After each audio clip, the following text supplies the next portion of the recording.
Holy heck of a haul, Batman. We got a lot of reviews on the way.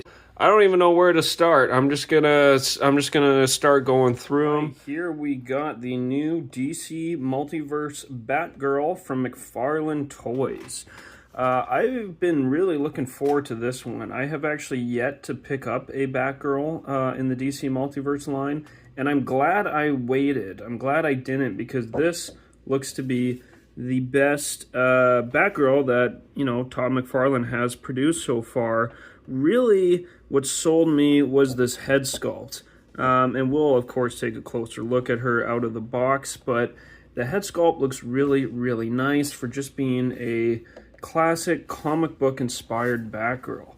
As you can see from the back, here is some artwork from the era, from the costume and the look that McFarlane is pulling from here.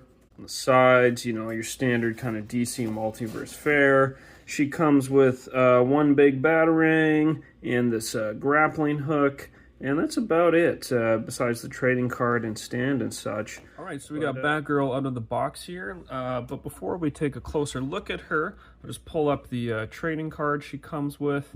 This is a nice, again, the same artwork from the back there. It makes for a nice trading card, though, I think.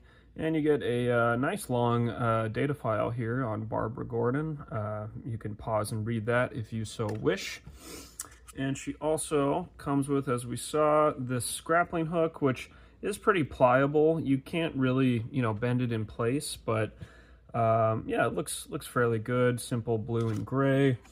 And then you get this big batarang. So here is kind of the crown jewel, so to speak, like the reason I think that this figure is worth getting is this head sculpt. Really, really nice. I know maybe some people might not be a fan of the, you know, the kind of comic book inspired, the more animated look. For me, it's just a really nice blend of all these versions and interpretations of Barbara Gordon. Like, it kind of, there's a little bit of the Adam West Batgirl in there. There's a little bit of animated series. There's definitely Silver Age comic.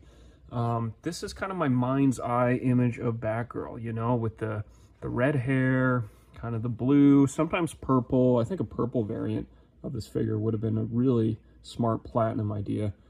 But I digress. Let's not get too off track. This head sculpt is beautiful. The eyes are painted really well. The lips are painted well.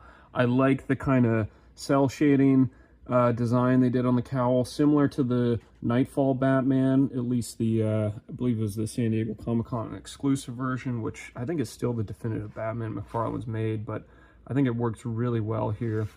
Now the hair is attached in behind the head, so see, if you move it down, the hair is also going to move up, and that does limit, you know, the side-to-side ability a bit, because the hair is just going to get stuck on the shoulders.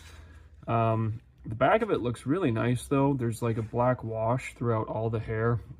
Now, she does come, of course, with a wired cape, which is very nice. You know, a nice thick cape, too, with thick bendable wires, so you can get some pretty nice expressive poses. There's a lot of range to the cape here, so that's always great to see. I like that it's black underneath, and then kind of this nice shiny metallic blue on the back. Very nice cape. There's a lot of range of motion in the torso. Like, she can lean pretty far back and pretty far forward, both pivoting the waist and pivoting the torso. So a lot of movement there. That's great. You know, arms move really well. The bicep swivels, the double jointed elbows. She only comes with one set of hands, both hands to hold her accessories, and that's okay, I think. Even if you didn't want her to hold or anything, you know, you could do the kind of classic hands on the hip kind of look there, holding her utility belt. That would look really nice too on the shelf. Belt looks okay. There are some details of the costume that maybe shouldn't be there, like this triangle piece coming down here. There's kind of some lines on her shoulders. Like, really, it should just be a single kind of gray leotard. Again, the lines coming down the torso there too. I believe, you know, because this is a reuse of a costume that had more detail. Do I wish those lines weren't there? Sure, do they bother me that they are? Not really. I can kind of live without it. And the boots too, you get the bat symbol in the yellow boots there. That's pretty nice. I will say though, the ankle joints do feel a little bit loose and maybe not sturdy enough.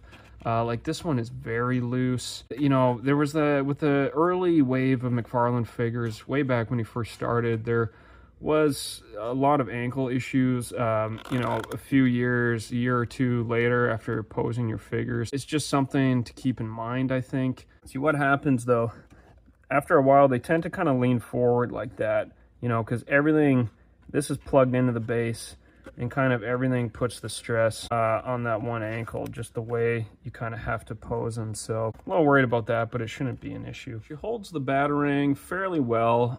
You know, you kind of got to just jam it in the hand, but it stays in there. The batarangs aren't really to scale, and it's just kind of a basic blue, but it looks okay. You know, I really like the cape though. You can really get some nice dynamic poses out of this that have a lot of presence. Cape looks really good. You know, throwing in the grappling gun there, yeah, she looks great. You know, you could have her holding both of them, even just with the one, shooting that off. That looks really cool. You know, really sticks out quite a lot too. Yeah, I like the look of this. You could have her swinging between buildings, whatever you want. Overall, I'm really happy with this Batgirl. This is a beautiful figure. I'm glad I waited to buy a Batgirl because, you know, just like he makes tons of Batmans, like you can expect him to make tons of Batgirls, tons of Robins, and they only get better over time. So this is probably the best Batgirl Todd McFarlane's ever made, and I am really happy with it. Yeah, if you're gonna buy one Batgirl, I think definitely get this one. She's really great. She has a lot of presence. Accessories are nice. This is a nice classic Batgirl. Articulation is great. Sculpt is great. You know, the body, it's a reuse, but it's fine for me. Yeah, let me know what you guys think, and stay tuned for more reviews.